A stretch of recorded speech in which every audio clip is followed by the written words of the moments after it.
This is a car maker that defines itself in 3 words: power, beauty, soul.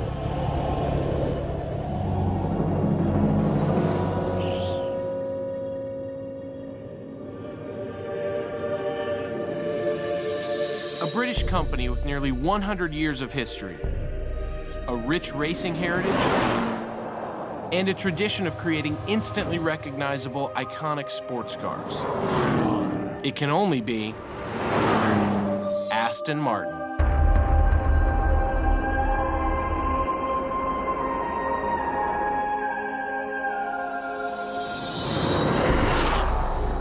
This particular Aston Martin is the V8 Vantage. It's Aston's smallest and least expensive car, with the base model setting you right about $120,000.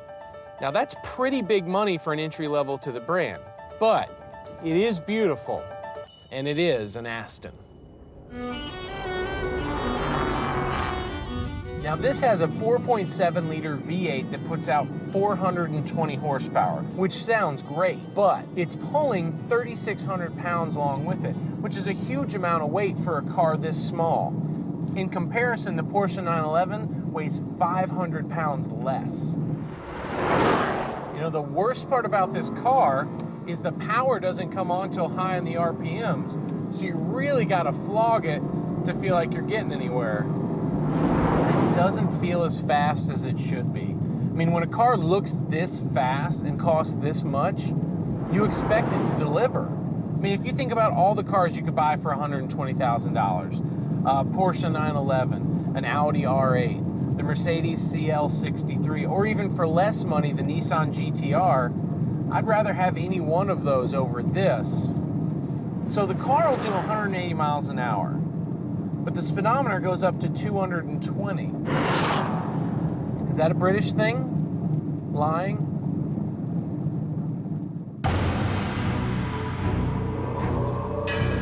So what do you do if your 120 grand car has beauty and soul, but no power? Well, the engineers at Aston Martin decided the best answer was a heart transplant.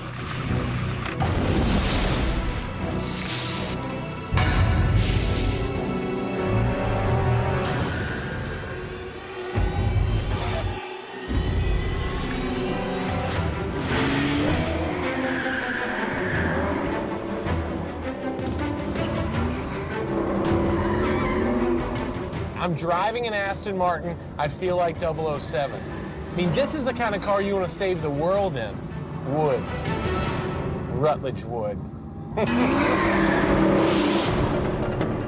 Just as Q Branch modified James Bond's personal cars, Aston's goons somehow wedged a 6-liter V12 from the larger DB9 into the comparatively tiny Vantage. And this was no small amount of work. Taking a look at the cars, it's clear to see there's a big difference. In the V8, you've got tons of room around the engine, whereas the V12, you can barely fit your hand in there.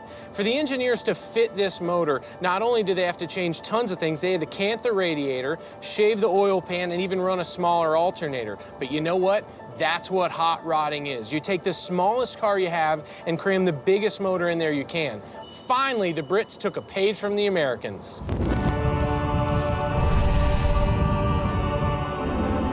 This car has a 6-liter V12 that puts out 510 horsepower, 190 miles an hour top speed.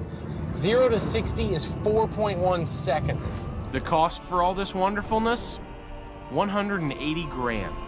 And for that, you get a car that's even sexier than the V8. If the V8 is Angelina Jolie, the V12 is Angelina Jolie in knee-high boots with a riding crop. Added aggressive touches give it the look of a cage fighter, from the race-derived side sills and rear spoiler to the carbon details on the hood. The V12 is muscular and menacing.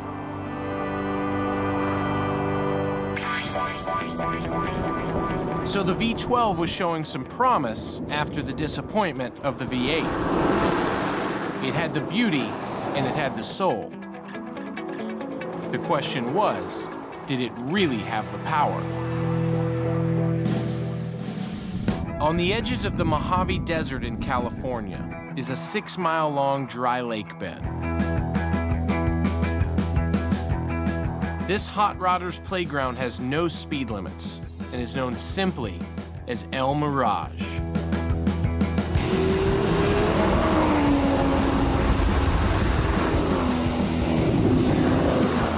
Oh, that power is incredible. I see what was wrong with the V8 Vantage. It just didn't have enough motor for the car. But this is it. The V12 is only available with a manual transmission, so you know it's a purebred driver's car. What fun would a car like this be if you couldn't take traction control off? Oh, that is just a beast. Oh, sideways. Oh, that's pretty. Oh yeah, I'll hang it out there. The V12 has almost perfect weight balance between the front and rear wheels, and it only weighs 110 pounds more than the V8 despite the extra cylinders. That all sounds good, but what does it mean in real-world performance? 0 to 60 is 0.6 seconds quicker than the V8. Now that doesn't seem like much return for an extra 60 grand, so it was time to put the British hot rod to the test. The American way.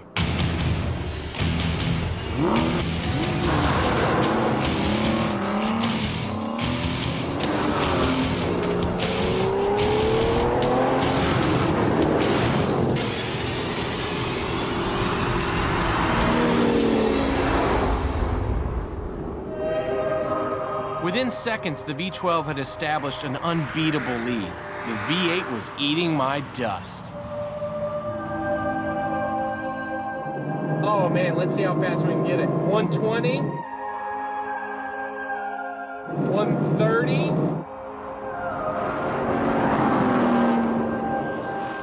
140. 150. Look at that.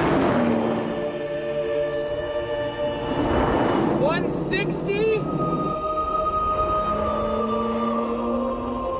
The V12 will do 190 miles per hour, but on this surface there was no chance of getting there. 175 was the best I could get, and the V8, it was totally dusted. You know the one thing that doesn't make sense about this car? The speedometer in this one only goes up to 200. Liars! All of these Brits are liars. You can't fault Aston Martin here. They tackled the issue with the lack of power in the V8 head-on and created the V12. But they did such a great job that the Vantage has been propelled towards a higher level. It has the performance, the price tag, and with only 300 being made, the exclusivity needed to achieve the coveted tag of supercar.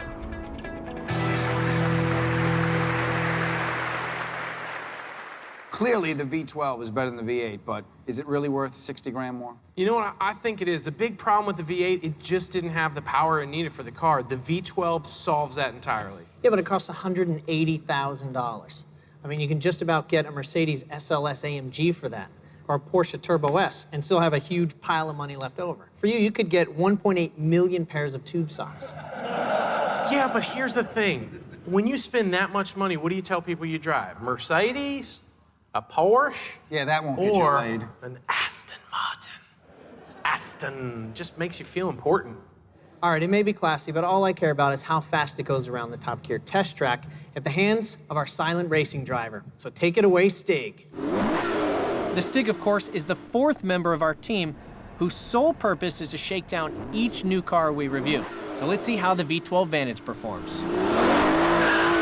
A lot of wheel spin off the line there, 510 horsepower, can't argue that, but she is a heavy beast. Braking into the first corner, it's 3,700 pounds. Really ripping. Still looking pretty composed as it comes through the chicane. Now, he comes into the teardrop. This is the slowest part of the track. Now, with the rear-wheel drive cars, this is where it's tough to get the power down. Can he do it without sliding? Little bit of opposite lock there. He's working hard today. over the yump, catches a little bit of air, onto the straightaway at over 120 miles an hour, and into the trickiest braking spot. Now, this is the most dangerous part, a big jump right there. Aston Martin, no problem. Really looking pretty good on the track.